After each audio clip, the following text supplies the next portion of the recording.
Assalamualaikum warahmatullahi wabarakatuh. Selamat pagi Bapak Ahmad Zubairi dan teman-teman semua. Kami dari kelompok 7 sebagai presentator hari ini akan memaparkan materi tentang sufisme dan syariah dalam kuliah Filsafat Hukum Islam dengan dosen pengampu Bapak Ahmad Zubairi. Berikut anggota kelompok kami. Yang pertama ada Saudari Irma Rukmana, kemudian ada Saudari Putri Sylvia Rohman, dan yang terakhir saya sendiri, Dia Fitria Kotrunada. Diskusi kali ini mengenai 3 topik pembahasan. Yang pertama ada tujuan serta manfaat sufisme dalam kaitannya dengan pengamalan hukum Islam. Yang kedua ada hilah al-syariah atau manipulasi hukum. Dan yang terakhir ada man tafaqoh walam tasawwaf faqad tafassak wa man tasawwaf walam tafaqoh faqad tazandak. Topik yang pertama akan disampaikan oleh Saudari Irma Rukmana. Kepada Saudari Irma, saya persilahkan. Saya akan menjelaskan materi tentang tujuan serta manfaat sufisme dalam kaitannya dengan penerapan hukum Islam atau fikih. Tujuan sufisme sendiri adalah menjelaskan tata cara pengembangan rohani manusia dalam rangka usaha mencari dan mendekatkan diri kepada Allah atau taqarrub ilallah. Dengan pengembangan rohani, kaum sufi ingin menyelami makna syariah secara lebih mendalam dalam rangka menemukan hakikat agama dan ajaran agama Islam. Contohnya itu dalam sholat.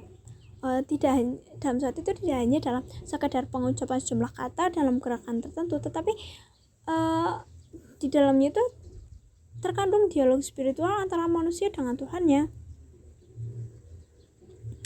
Integrasi sufisme dalam syariat juga tampak dari peraturan ajaran mujahadah dengan jihad.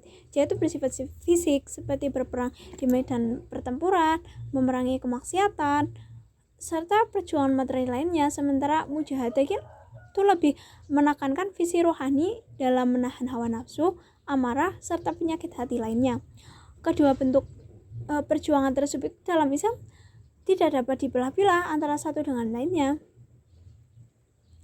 Sufi dan syariah sebetulnya ibarat dua sisi mata uang yang tidak dapat dinegosiasi dan dipertentangkan antara satu sisi dengan sisi yang lainnya.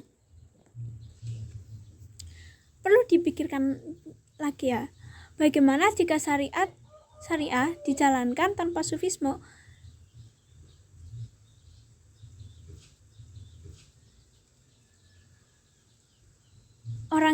Contohnya itu seperti orang yang menghibahkan hartanya di akhir haul atau ujung tahun untuk menghindari zakat, misalnya pada asal diperkenankannya.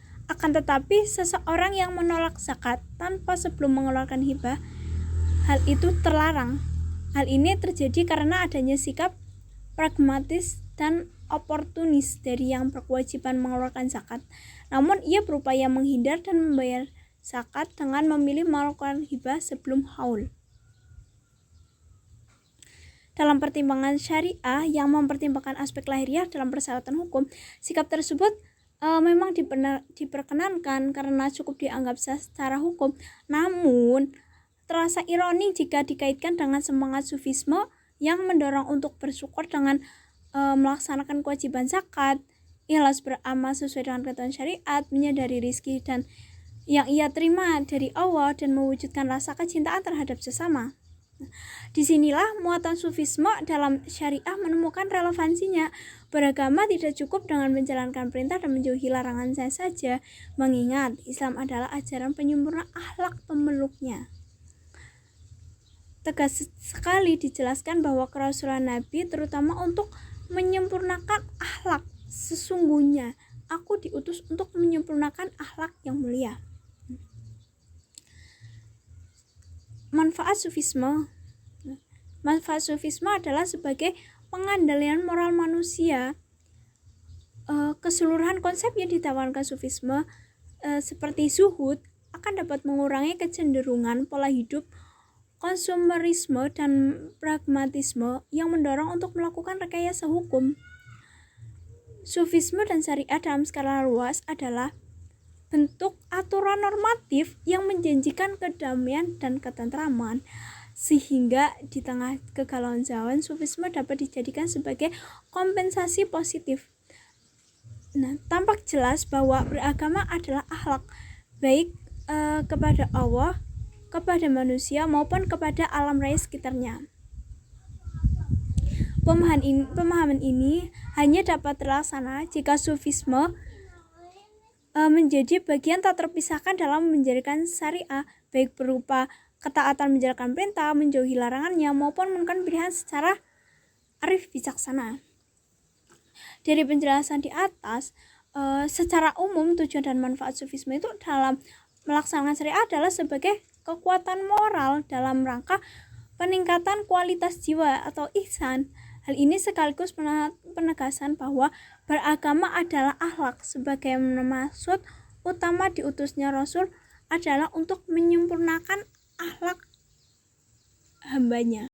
Terima kasih Saudari Irma. Selanjutnya saya akan memaparkan materi kedua tentang hilah al-syariah atau manipulasi hukum. Yang pertama tentang pengertian hilah atau hiyal. Jadi, kata al-hiyal adalah bentuk plural dari kata al-hilah yang berarti suatu tipu daya, kecerdikan, muslihat, atau alasan yang dicari-cari untuk melepaskan diri dari suatu beban atau tanggung jawab.